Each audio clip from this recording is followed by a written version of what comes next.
안녕하세요. Joyful Smile for You JS입니다. 오늘은 1인 기업인가요? 1인 교습소 창업 시 특히 영어 교과목이요. 시간표 활용과 배치 그리고 학년 구성 어떻게 했었나 제 경험을 여러분과 공유할게요. 이 경험은 코로나 이전이에요. 이렇게 막 웹 기반한 그 집에서 줌이나 이런 미트로 수업하는 경우가 거의 드물었고 아이들이 직접 방문해서 수업을 많이 했던 때예요. 그때가 벌써 2년 전. 예, 코로나가 뭐 끝난다 하는데 뭐 이제 끝날 기미는 보이지 않고 위드 코로나라고 하니 이제 제가 말씀드리는 게 어떻게 보면 오ld 패션한 이야기가 될 수도 있지만 이렇게 뉴 트렌드가 아닐 수도 있다는 말이에요. 그래도 초저학년 아이들은 이렇게 집에서 탭이나 컴퓨터를 사용한 수업이 한계가 있는 것 같아요. 저도 이렇게 아이들 키우기 전에는 잘 몰랐지만 아이들 키우다 보니까 집중의 한계도 있고 역시 사람의 손이 필요해요. 그러니까 뭐 요새는 뭐 교육이 뭐 더 이상 학원 교육이 필요 없다, 뭐 직접 대면 교육은 뭐 무너졌다 이래도 아닌 것 같아요. 어느 정도는 필요하고, 그리고 그 저희가 살고 있는, 제가 지금 거주하고 있는 이 아파트 주변이, 그 주변에 전국에 뭐 3, 4대 안에 드는 학원가가 형성된 동네예요. 서울은 아니고요. 경기도예요. 예, 경기도에 유명한 학원가 있는 동네 하면 나와요. 예, 그 동네에 사는데 그 동네 중고등학교 이렇게 있는 집 어머니들, 언니들 이야기를 들어봐도 직접 학원에 가는 경우가 많더라고요. 예, 집에서 하는 공부는 한계가 있다라고 다들 그렇게 표현을 하시고 아이들마저도 그렇게 스스로가 인지한다고 해요. 그래서 오늘은 이제 용기 내서 1인 이렇게 창업하시고 싶으신 분들에게 도움이 됐으면 좋겠어요. 그 창업하기 전에 가장 이제 기초로 삼아야 될 게 저는 두 가지라고 생각을 해요. 뭐 교재도 중요하고 커리큘럼도 중요하고 이게 다 중요하지만 가장 중요한 이 두 가지는 챙기시고 내가 이제 이 두 가지가 있어야 자격이 된다라고 생각해요. 첫 번째는 이제 영어 교습소니까 영어 실력이겠죠. 예, 영어가 뭐 저도 이제 원어민 그러니까 네이티브 스피커는 아니죠. 이게 저도 이제 배운 이제 학습자죠. 학습자에서 제가 공부를 열심히 해서 영어를 조금 잘하게 됐고 영어 전공자이고 여전히 공부하고 있고 하다 보니까 네이티브는 아니지만 그래도 제 리딩 앤 라이팅 같은 경우는 네이티브라 하더라도 이제 그 숙련이 필요한 교과목이잖아요. 그 부분에 있어서는 저도 많이 훈련을 했죠. 예, 원서 읽기 같은 경우는 지금도 하고 있고 아이들 낳고 나서도 아이들이 아주 어릴 때 이제 움직이기 힘들 때는 재워놓고 좀 두꺼운 원서도 많이 읽고 그랬죠. 감각을 잃지 말라고. 그리고 첫 번째는 이제 영어에 대한 꾸준한 이제 학습과 사랑이 되겠죠. 예. 그리고 두 번째는 아이들에 대한 사랑인 것 같아요. 예. 교육의 이제 내용은 이제 대입 전형이라든지 아니면 교육의 방향이라든지 방법은 시대마다 유행이 있고 그리고 가치관의 차이가 있는 것 같아요. 분명. 예, 어떤 때에는 뭐, 그, 회화 위주의 뭐 그런 것만 잘하면 된다 그랬다가 또 어떤 때는 수능이 강화되면 뭐 수능 문제풀이가 뭐 대세면 그거 문제풀이 위주로 갔다가 또 내신이 뭐 대세면 또 그 내신 글쓰기라든지 일상적으로 챙기는 문법 내용이라든지 그게 또 대세였다가 많이 이렇게 바뀌죠. 그리고 우리가 영어를 쓰는 목적에 따라서 또 이제 바뀌죠. 예를 들어서 저희가 유학을 간다고 하면 대학교에 맞춰서 유학을 간다고 하면 그 SAT, 그죠? 그거나 토플이나 이런 거에 중점을 둬야 될 테고, 그리고 회사 취업이 목적이라고 하면 비즈니스 잉글리시 뭐 그 토익이나 아니면 토익 스피킹 아니면 오픽 이런 거에 주안점을 둘 것이고, 그게 다 다르겠죠. 그런데 한 가지 불변하는 건 뭐겠어요? 그 저희가 이제 선생님이 입장이 되는 거잖아요. 뭐 선생님도 되고 코치도 되고 어쨌든 이렇게 가이드 역할을 하는 사람으로서 그 학습자 위주의 그 고유한 특성을 저희가 인정하고 이해를 해야 되는 게 큰 자세라고 생각을 해요.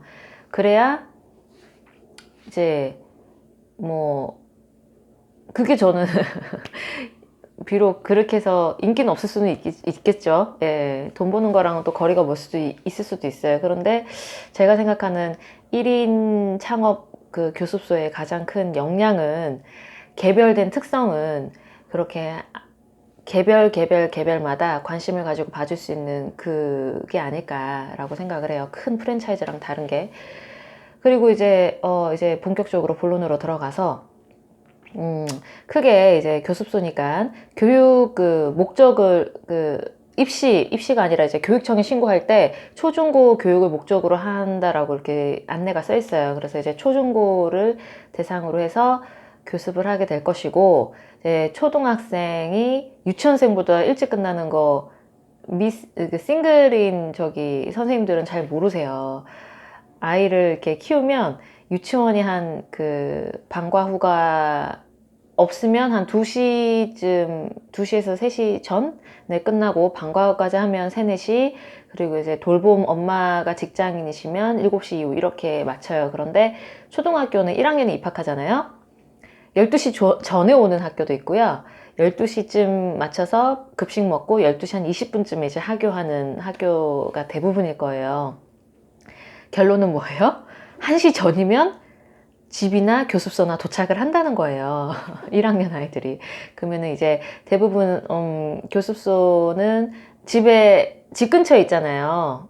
아닌 것도 있지만 학교 근처나 집 근처나 이제 이렇게 거의 어머님들이 선택을 하시는데, 엄마가 집에 있는 아이들도 있지만 없는 아이들일 경우에는 선생님이 대부분 처음 아이를 맞이를 해요. 그러면 어떻게 해주면 좋을까요? 간식은 못 줄 수도 있지만 이렇게 간단한 뭐 쿠키 하나, 칙촉이나 뭐 마가레트 하나, 아니면 뭐 그 애들 더울 때는 아이스티 같은 거 냉장고에 시원하게 좀 준비해 놓으시거나, 예, 겨울일 경우에는 뭐 귤 이런 거 있잖아요. 까먹을 수 있는 과일 이런 거 아이들 오면 하나씩 좀 주고 시작해도 좋아요. 아이들이 이렇게 어른도 당이 좀 흡수가 돼야 공부가 되잖아요. 기분이 좋아져서. 그러니까 기분을 좀 좋게 만들고 이렇게 맞이를 할 때도 이렇게 항상 깨끗하게 청결이 유지되고 깨끗한 환경, 예, 청소가 잘 돼 있고, 그리고 이제 저 같은 경우는 저는 몰랐는데 이제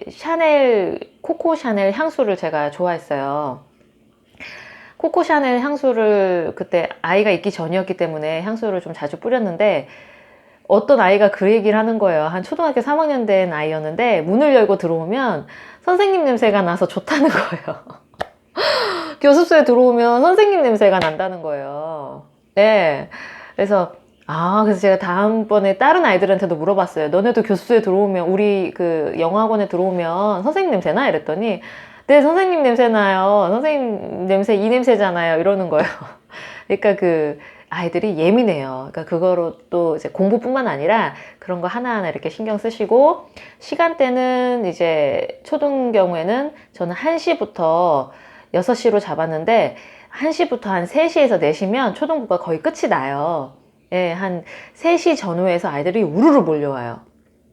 그때 되면 이제 1시간 안에, 그 1시간 안에 거의 뭐, 한 10명, 20명이 이제 수업을 듣고, 1시에서 2시에는 이제 저학년 애들이 이제 있었고, 4시에서 5시에 이제 뭐 태권도나 아니면 수학이나 먼저 끝내고 좀 늦게 오는 아이들이 있었고, 6시 전에는 이제 영어를 맨 마지막, 아이고, 카톡.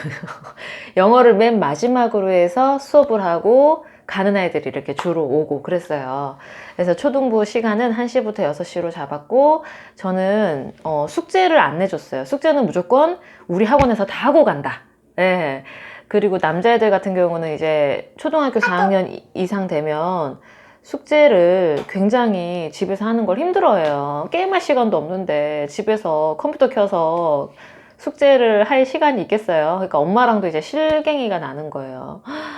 아, 엄마는 뭐 빨리 숙제부터 하고 했으면 좋겠는데 남자애들은 이제 그렇게 안 되거든요. 컨트롤이 안 돼요. 그러니까 학원에서 이렇게 다 제가 이렇게 다 처음에 어떻게 하는지 한 3, 4일만 잘 봐주면 나머지 거의 다 애들이 알아서 해요. 알아서. 예. 그러니까 제가 숙제를 다 했는지 체크해주고, 아, 집에 가면 이제 그때부터 집에서 맘 놓고 게임을 하는 거예요. 그러니까 엄마랑 싸울 일이 없으니까 엄마도 마음 편한 거예요. 그리고 엄마가 애가 잘 하고 있는지 궁금해하시면 이렇게 집 근처인 경우에는 어머님한테 한 번씩 들려서 아이가 숙제 이렇게 해 나간 그 진도 한번 보게 이렇게 체크 부탁드린다고 해서 들려서 보신 경우도 있고, 예. 그럼 어머님들이 마음 놓아하시죠. 초등부인 경우는 그렇게 시간대를 구성했고, 이제 구성이죠, 구성. 이렇게 워낙 다양하니까. 3학년인데도 ABC를 배워야 되는 애들이 있고, 8살인데도 파닉스를 다 떼고 리딩을 들어가는 아이도 있어요. 그죠? 근데 8살인데 그래마 들어가기에는 좀 힘들어요. 예, 그 구조화된 그걸 이해하기가 용어도 그렇고 받아들이기가 약간 힘들 수가 있어요. 그럴 경우에는 규칙만 몇 개 가르쳐주고 리딩해서 이제 그걸 뽑아내야 되는 경우도 있고, 다양하죠. 근데 가장 중요한 건 뭐겠어요? 교습서의 장점인 매일 듣고 매일 읽을 수 있는 환경을 제공을 해줘야 돼요. 근데 그 다양한 그 레벨이 있는 아이들에게 선생님이 하나하나 신경 쓰시기가 힘들 거예요. 한 10명까지는 괜찮은데 이게 한 30명 넘어가면 선생님도 진짜 바쁘시거든요. 30명은 넘어요. 그러니까 화이팅 하세요. 넘길 수 있어요. 초등부만 30명 넘어요. 예. 그러면 이제 프랜차이즈를 하나 선택을 하시면 좋겠어요. 많죠, 시중에. 예, 너무 많아요. 예, 무료로 가맹할 수 있는 것도 찾아보시면 있어요. 근데 어떤 프랜차이즈가 좋아요? 라고 물어보시는데 저는 다 좋아요. 요새 영어 교재, 영어 프로그램 못 만드는 회사가 없어요. 거의 다 뭐 대동소이하게 너무너무 좋아요. 예, 그래서 거기서 선생님하고 가장 적합한 데를 이렇게 고르셔서 계약을 하셔서 매일 듣기, 매일 리딩을 할 수 있는 프로그램을 하나 정하셔서 프랜차이즈를 하세요. 하시고 이제 개별화된 부분은 리딩을 조금 더 강화해서 끌고 가고 싶다 하면은 이제 뭐 브릭스나 아니면 뭐 원서 교재들 단교화별로 나온 거 있죠. 뭐 I Can Read 시리즈라든지 영어 서점에도 한번 가보세요. 굉장히 많아요. 예, 그거를 그 교재를 하나 출판사를 정하셔서 단계 이렇게 끼워 맞춰서 강화해 주시면 좋을 것 같아요. 예. 초등부 아이들은 그리고 또 하나 이렇게 팁을 드리자면 대부분 이제 뭐 아이들 책상 배열 위주로 랩실처럼 이렇게 따닥따닥따닥 붙여 놓잖아요. 근데 저는 이제 그런 책상을 한 5개 정도만 준비를 해서 한쪽 벽에다 몰아 놨었고요. 가운데에는 그 책상을, 작은 책상을 한 10개를 막 붙여놨어요. 이렇게 원형으로. 원형으로도 붙여놓고, 네모로도 뭐 붙여놓고, 아이들이 또 배열을 또 재밌게 해요. 그럼 자기네들이 알아서 디자인해서 막 옮겨가면서 수업하고 막 이랬었어요. 네. 근데 집에서 공부방으로 하시는 분들은 그 아이들이 책상 끌 때마다 마룻바닥이 긁힐 수도 있고, 아래층에 이제 층간소음이 일어날 수도 있으니까, 뭐 밑에 매트를 까시던지 아니면 이제 이동을 못하게 그냥 큰 원형 탁자나 큰 식탁, 6인용 식탁 그냥 옮길 수 없게 그거를 마련해 놓으시는 것도 좋을 것 같아요. 저 같은 경우는 처음에 상가에서 했기 때문에 아이들이 이제 소음을 일으켜도 상관이 없는 환경이었거든요. 예. 그리고 정말 큰 칠판을 벽 한 면에 걸어 놨어요. 칠판도 주문하실 때 자석이 붙냐 자석이 붙지 않냐에 따라서 단가 차이가 있어요. 요새는 전자칠판도 많더라고요. 근데 전자칠판은 저는 그때 사용하지 않았고 지금도 뭐 앞으로 이제 저는 이제 내년에 또 시작할 생각인데 사용하지 않을 계획이에요. 네. 왜냐하면 아이들이 이제 한참 낙서나 그림이나 창의력에 대해서 이제 폭발할 시기이기 때문에 자기네들이 이렇게 펜을 가지고 그림을 그리고 뭐 자기네들끼리 공부한 거를 이렇게 한번 종이가 아니라 시험 보듯이가 아니라 선생님처럼 이렇게 써본다든지 이런 거를 굉장히 재밌어 해요. 그래서 저는 좀 시끄러워도 내비뒀거든요. 공부할 때 조용히 해야 된다? 저는 이런 건 없었어요. 초등부 애들은 정말 왁자지껄했어요. 한쪽에서는 막 영어 노래 부르고 있고, 한쪽에서는 영어 단어 맞추기, 뭐 행맨 하고 있고, 뭐 빙고 영어 단어로 하고 있고, 또 한쪽에서는 귀에 꽂고 막 듣기 하고 있고, 그랬어요. 그러니까 서로 시끄러운 거에 대해서 애들도 예민함이 떨어져야 돼요. 그래야 어느 환경에 가서도 공부를 잘하죠. 서로 또 친해지면 또 아이들이 즐거워해요. 예, 학습을. 예, 그래서 너무 좋았어요. 이렇게 말하다 보니까 사설이 너무 길어졌죠. 그래서 여기까지가 초등부에 대한 팁이에요. 오늘은 초등부에 대한 팁만 말씀드리고, 다음 영상에서 그러면 중등부 팁을 말씀드릴게요.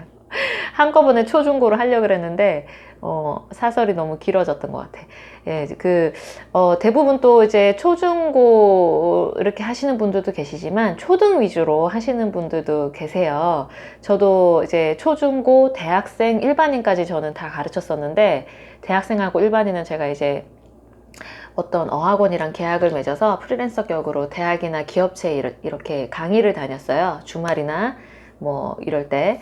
그런데 이제 저도 아이들이 있고 아이들이 아직 어리기 때문에 밤 8시, 10시 이렇게까지 일은 못할 것 같아요. 당분간은 오후 5시쯤에서 이제 컷하고 6시 안에 끝내야 될 것 같아요. 그리고 주말에 과외로 몇 개 뭐 중고등부가 들어오면 돌리고 그래야 될 것 같아서 초등부만 하고자 하는 선생님들도 분명 계실 거예요.